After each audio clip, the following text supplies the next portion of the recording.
આકાશવાણી સમાચાર મિત્તલ પટેલ વાંચે છે. સૌપ્રથમ મુખ્ય સમાચાર. સરકારે દેશભરમાં આવતા અઠવાડિયાથી શરૂ થતા કોવિડ રસીકરણ માટેની તૈયારીઓ ઝડપી બનાવી છે. દેશમાં વધુ 162 મેડિકલ ઓક્સિજન ઉત્પાદન પ્લાન્ટ સ્થાપવા પીએમ કેર ટ્રસ્ટે 201 કરોડથી વધુ રૂપિયા ફાળવ્યા છે.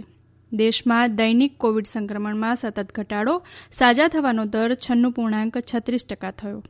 કેન્દ્ર સરકારે રાજ્યો અને કેન્દ્રશાસિત પ્રદેશોને બર્ડ ફ્લૂ ફેલાતો રોકવા તાત્કાલિક પગલાં ભરવા જણાવ્યું છે અને રાષ્ટ્રીય તપાસ સંસ્થા એનઆઈએએ કેરળમાં સોનાની દાણચોરી મામલે 20 લોકો વિરુદ્ધ આરોપનામું દાખલ કર્યું. સમાચાર વિગતવાર. સરકારે દેશભરમાં આવતા અઠવાડિયાથી શરૂ થતા કોવિડ રસીકરણ માટેની તૈયારીઓ ઝડપી બનાવી છે. સરકારે કહ્યું કે કોવિડ રસીના પૂર્વ અભ્યાસના તારણોને આધારે સરકાર તેના ઇમરજન્સી ઉપયોગની તારીખના 10 દિવસોમાં રસી ઉપલબ્ધ કરાવવા તૈયાર છે. આરોગ્ય સચિવે કહ્યું કે રસી ઉત્પાદકો દ્વારા સ્ટોરેજ કેન્દ્રો ખાતે રસીનો જથ્થો ઉપલબ્ધ કરાવાયો છે, જ્યાંથી તેને 37 રાજ્યોના રસી સ્ટોરેજ કેન્દ્રો પર અને ત્યાંથી જિલ્લા અને બાદમાં આરોગ્ય કેન્દ્રો પર પહોંચાડાયા છે. વેક્સિન અંગે આઈસીએમઆરના મહાનિર્દેશક પ્રોફેસર બલરામ ભાર્ગવે કહ્યું કે ભારતમાં થયેલા અભ્યાસ અનુસાર 18 વર્ષથી વધુ ઉંમરના વર્ગના 1,600 લોકોનો ઇમ્યુનોજિનેસિટી ડેટા બનાવાઈ રહ્યા છે અને અત્યાર સુધીના વિશ્લેષણ અનુસાર કોવિશિલ્ડ રસી સુરક્ષિત છે. દેશમાં વધુ 162 મેડિકલ ઓક્સિજન ઉત્પાદન પ્લાન્ટ સ્થાપવા પીએમ કેર ફંડ ટ્રસ્ટે 201 કરોડથી વધુ રૂપિયા ફાળવ્યા છે. જાહેર આરોગ્ય સુવિધામાં વધારો કરવાના હેતુથી બનનાર આ પ્લાન્ટ દેશના વિભિન્ન સ્વાસ્થ્ય કેન્દ્રોમાં ખોલાશે, જેમાં 137 કરોડ 33 લાખ રૂપિયા પ્લાન્ટની સ્થાપના હેતુસર તથા 64 કરોડ 25 લાખ રૂપિયા વ્યવસ્થાપન તથા દેખરેખ માટે અપાશે. 32 રાજ્યો અને કેન્દ્રશાસિત પ્રદેશોમાં બનનાર આ પ્લાન્ટ્સની ઉત્પાદન ક્ષમતા 15 કરોડ 41 લાખ 90 હજાર મેટ્રિક ટન હશે. રાજ્યો અને કેન્દ્રશાસિત પ્રદેશો સાથે સલાહ સૂચન બાદ આ પ્લાન્ટ શરૂ કરવા માટેની સરકારી હોસ્પિટલો નક્કી કરાઈ છે. આ પ્લાન્ટની સ્થાપના દ્વારા જનઆરોગ્ય સેવાઓ વધુ મજબૂત બનશે તથા મેડિકલ ઓક્સિજન પુરવઠો વાજબી દરે ઉપલબ્ધ થશે. દેશમાં કોવિડથી સાજા થવાનો દર 96.36% થયો છે. ગત 24 કલાકમાં 21,314 દર્દીઓ સાજા થતાં સાજા થનાર દર્દીઓની કુલ સંખ્યા 99,97,272 થઈ. દેશભરમાં હાલ 2,24,557 દર્દીઓ સારવાર હેઠળ છે. ગઈકાલે વધુ 18,088 દર્દીઓ નોંધાતા કુલ દર્દીઓની સંખ્યા 1,03,75,478 થઈ છે. ગઈકાલે વધુ 265 દર્દીઓના મોત થતાં કુલ મૃત્યુઆંક 1,50,151 થયો છે. આરોગ્ય સચિવ રાજેશ ભૂષણે કહ્યું છે કે દેશમાં દૈનિક સંક્રમણનો દર સતત ઘટી રહ્યો છે. છેલ્લા 11 દિવસથી દરરોજ મૃત્યુ પામતા દર્દીની સંખ્યા 300થી નીચે રહી છે. દેશભરમાં અત્યાર સુધીમાં 17 કરોડ 65 લાખથી વધુ કોરોના પરીક્ષણો કરાયા છે.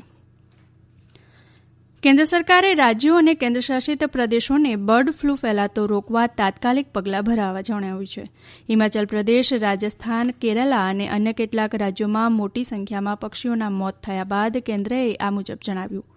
કેન્દ્રએ ચેતવણી આપી છે કે આ બર્ડ ફ્લૂ માનવી તથા અન્ય પાલતુ પશુ પક્ષીઓમાં ફેલાઈ શકે છે. પર્યાવરણ મંત્રાલયે રાજ્ય સચિવોને લખેલા પત્રમાં આ બીમારીના લક્ષણો ઓળખવા પક્ષીઓ પર નિરીક્ષણ રાખવા જણાવ્યું છે. મંત્રાલયે આઈસીએમઆરના ભોપાલ સ્થિત પશુરોગ રાષ્ટ્રીય સંસ્થાનના અહેવાલને ટાંકતા જણાવ્યું કે પરીક્ષણ કરાયેલા નમૂનાઓમાં પક્ષીઓમાં ફેલાતા HNS1 વાયરસ જોવા મળ્યો. આ સમાચાર આપ આકાશવાણી પરથી સાંભળી રહ્યા છો. વધુ સમાચાર કોરોના અંગેના સંદેશ બાદ. કોવિડથી બચવાના મહત્વપૂર્ણ 3 ઉપાય: માસ્ક પહેરો, 2 ગજનું સલામત અંતર જાળવો અને હાથ સાફ રાખો.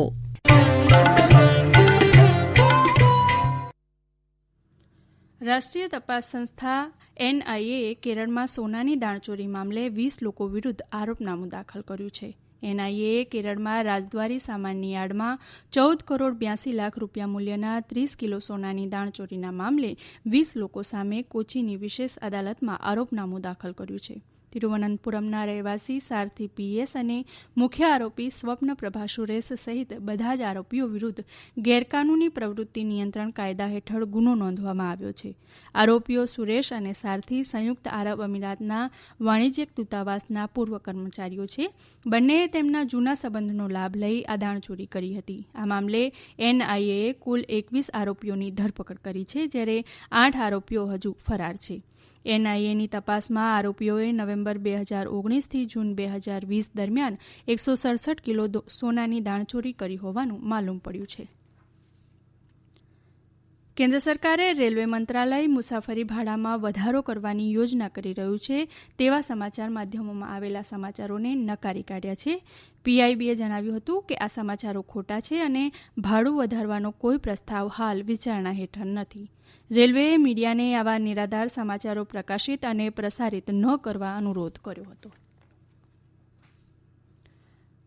જમ્મુ કાશ્મીરના રાજ્યપાલ મનોજ સિન્હાએ અમરનાથની યાત્રા માટે યાત્રિકોને વધુ સુવિધાઓ ઉપલબ્ધ કરાવવા જણાવ્યું છે.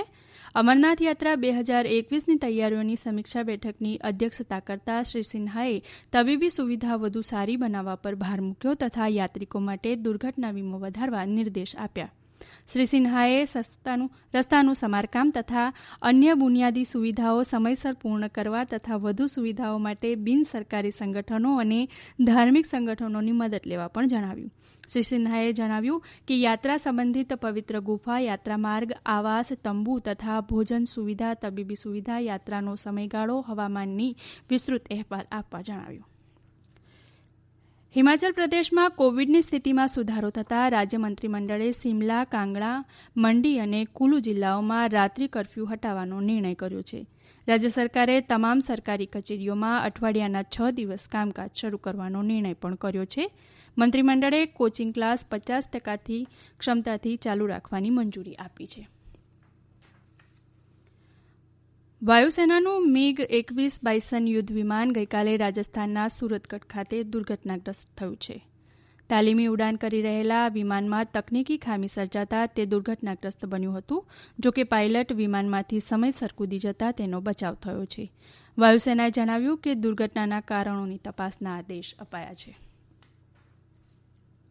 સંરક્ષણ અનુસંધાન અને વિકાસ સંગઠન DRDOએ ઇકો ફ્રેન્ડલી બાયોડાયજેસ્ટર એકમો સ્થાપવા અંગે મહારાષ્ટ્ર મેટ્રો રેલ કોર્પોરેશન સાથે સમજૂતી કરાર કર્યા છે.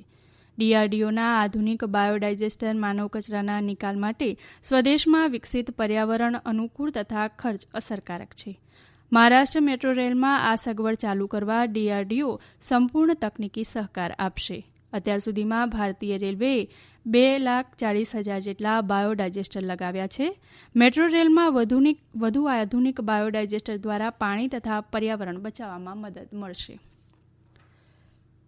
નાગાલેન્ડના મુખ્યમંત્રી નેફ્યુ રિયોએ ઘાટીનું હવાઈ સર્વેક્ષણ કરી જંગલમાં લાગેલી આગથી થયેલા નુકસાનનો તાગ મેળવ્યો.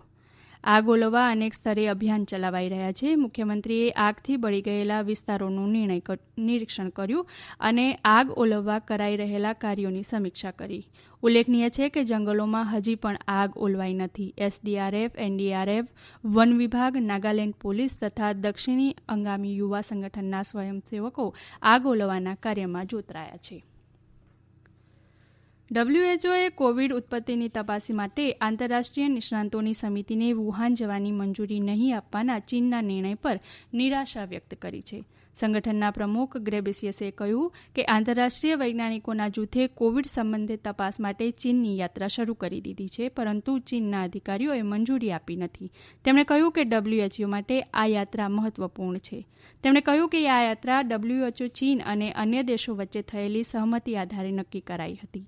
ચીન પહેલા જણાવ્યું હતું કે તે WHOની સમિતિને કોરોના વાયરસની ઉત્પત્તિ અંગે તપાસ કરવાની મંજૂરી આપશે.